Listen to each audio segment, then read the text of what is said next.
Olha só, o que eu proponho sobre todos esses assuntos. A gente pode falar de imposto, de roubalheira, de crime. Tenta imaginar o seguinte, qual seria o seu Brasil ideal? Vamos tentar imaginar como é que seria um país sério daqui 30 anos. É um país que estaria sentando numa mesa como essa, com as maiores nações do mundo. Estaria o presidente dos Estados Unidos, da Rússia, da China, da Índia e do Brasil. O Brasil teria que ser um país importante. Tem tamanho, tem território, tem população para isso. É um Brasil que não tem mais favela. É um absurdo a gente ver um país que as pessoas moram em favelas. É um país que não tem mais crime organizado. É um país que as pessoas estão todas trabalhando. E não hoje com metade do país recebendo algum tipo de auxílio e a outra metade ralando e pagando imposto. É um país em que as ruas são limpas, em que as casas não precisam ter muros porque não vai ter ladrão tentando invadir a casa. É uma rua em que você não precisa botar insufilme no seu carro porque ninguém vai roubar a tua bolsa dentro do carro. Seria o Brasil perfeito. E não você é nem acha perfeito. que é possível? É que não é um Brasil perfeito, Mas é um você país acha normal. Que é possível isso? É normal. Porque quando você me pergunta assim, Marielle, qual um Brasil perfeito?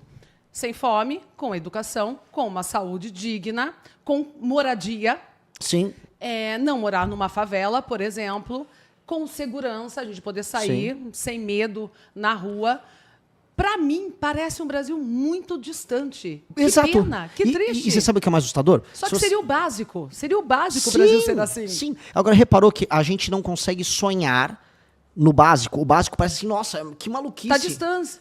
Tá distante. Só que se você pegar um avião agora e for pro Chile, pro Uruguai ou pra Argentina, 3 países que têm seus problemas, suas dificuldades, adivinha, é praticamente assim que a gente escreveu.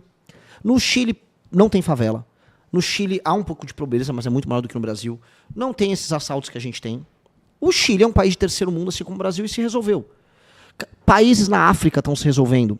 Ruanda, que era um país que nos anos 90 a gente só falava guerra civil, epidemia de doenças das mais diversas. Pois bem, Ruanda resolveu o problema dela. Ruanda, você vai para Kigali, capital da Ruanda, ela é mais limpa que as capitais brasileiras. Se Ruanda está se resolvendo, se o Vietnã, que a gente fazia piada da guerra, se resolveu, por que o Brasil não consegue? É que a elite política do Brasil, ela consegue ser pior que a elite política do Vietnã ou de Ruanda. E a gente perdeu a vontade política de resolver. Então, a gente tem que voltar a ter ambição. A minha ambição tem que ser muito grande. A minha ambição o Brasil é um dos 5 maiores países do mundo até o final desse século. E para fazer isso, eu vou ter que tornar o Brasil um país economicamente forte, com marcas famosas mundo afora. Se eu perguntar para um gringo qual é a marca brasileira, no máximo alguém vai falar Havaianas. Talvez vai falar Havaianas. Ninguém vai falar outras marcas. Por que a gente não tem marca de roupa, marca de comida, marca de eletrônicos brasileira fazendo sucesso lá fora? A gente precisa. Um país sério tem que ter. Sim. Por que a gente... os gringos hoje não têm respeito pelo Brasil porque o Brasil não tem armas para se defender. Se os Estados Unidos quiser derrubar o governo brasileiro, igual ele derrubou o da Venezuela, ou do Irã, ele derruba a gente num estalo de dedo. Hoje, o Comando Vermelho controla áreas inteiras do território brasileiro. Então, nós somos fracos. Nós somos um país fraco, que não consegue se proteger de fora nem de dentro. Nós somos um país que não consegue pagar as próprias contas. Está todo endividado, a dívida está aumentando e a gente só gasta com besteira. Nós somos um país com desigualdade regional bizarra. As pessoas no Nordeste estão muito pobres. As pessoas no Norte estão migrando para o Sul. Como resolver isso? Então, se você olhar o Brasil ideal para 2030, eu penso assim, bom, para daqui 30 anos, desculpa, para 2056, vamos pensar, o que eu vou fazer daqui até 2056 para entregar esse país? E foi o que nós fizemos com o nosso partido. A gente montou um partido com um plano, chama Livro Amarelo, e aí montamos um plano de ação para o Brasil ser esse país que a gente quer até 2036. Já tem esses planos? Já tem. São 6 livros que nós montamos, e nós vendemos esse livro para as pessoas compraram esse livro, e com o dinheiro da venda do livro a gente montou nosso partido. E o brasileiro tem que ler, né? Tem que ler mais, inclusive, porque Sim. falta isso, Renan. Sim. Você falou do partido, aliás, eu iria começar a entrevista falando sobre o partido. O partido foi criado recentemente, como você falou, mas vem do movimento criado por você e uma outra pessoa, um outro fundador. O Kim Kataguiri, deputado. Que é deputado. Que, na época, a favor do impeachment da Dilma Rousseff. Sim, isso. Nós lideramos as manifestações que derrubaram o governo da Dilma em 2016, a famosa Dilma do PT. O movimento cresce, então. Sim. Naquele momento, você já estava planejando essa trajetória para chegar até aqui, hoje, em 2026, e estar aqui sentado como pré-candidato à presidência? Grande pergunta, hein? Isso é uma pergunta jornalística.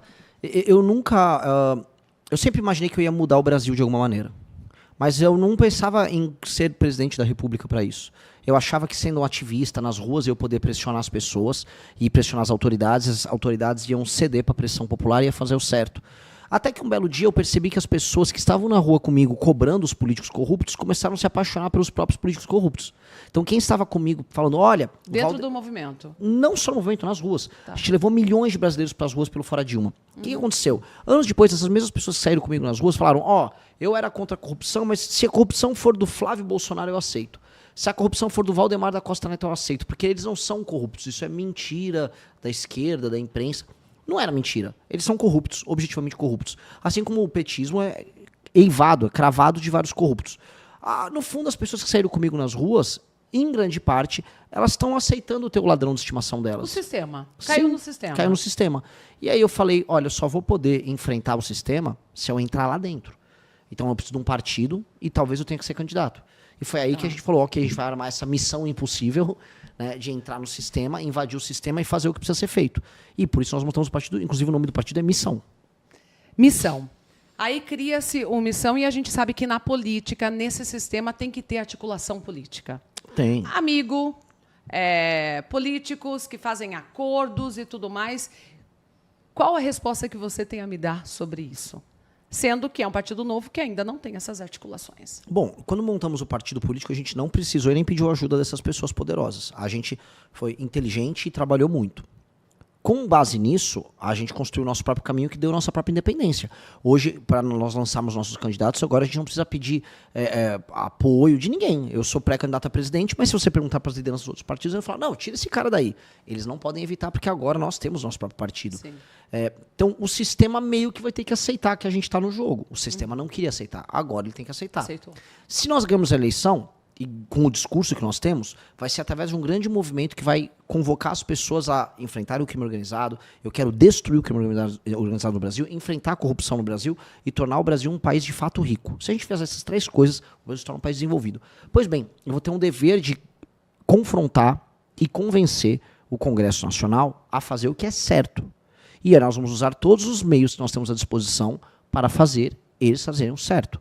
Ou o mais próximo possível do certo. Se nós fizermos essas medidas, que é colocar o Brasil em estado de defesa, para entrar nas favelas, tirar o crime organizado de lá, prender e em combate matar as lideranças do crime organizado, eu estou sendo muito direto, porque precisa ser dito isso. Se nós passarmos uma reforma que mexa nos privilégios que estão no setor público, para você poder diminuir imposto, para que os produtos fiquem mais baratos para as pessoas, e se no final a gente fizer uma grande reforma administrativa, diminuir o número de municípios, fazer uma administração racional do dinheiro público, vai sobrar tanto dinheiro que os juros abaixam, impostos abaixam, e o Brasil começa a crescer. Diminuir o número de municípios? Como assim? Sim. O Brasil tem mais de 5 mil municípios. Sim. Grande parte desses municípios, eles não se sustentam. Vou dar um exemplo. Tem um município que chama Grajaú, que fica no Maranhão. Esse município, ele é muito pequeno, muito pobre. Os índices de desenvolvimento humano, ou seja, a qualidade de vida ali, ela é similar à de um país da África subsaariana. Muito baixa. E quem paga a conta de lá é tudo o governo federal. Não existe essa coisa chamada governo federal. Esse dinheiro, no fundo, vem, na verdade, de outras cidades que se pagam. Por exemplo, Campinas. Está em Campinas, o dinheiro sai de Campinas e vai para Grajaú, no Maranhão. O prefeito de Grajaú, no Maranhão, não se importa se a educação melhora, se o saneamento básico melhora, se nada melhora. Ele contratou, na verdade, um show da MC Melody por R$300 mil nessa cidade, paupérrima. A cidade é muito pobre. Para ele, se ele contrata o show da MC Melody, isso tem um efeito político bom porque ele se reelege. E ele não precisa, na verdade, prestar conta para as pessoas se ele entregou um serviço bom. Esse município não deveria existir.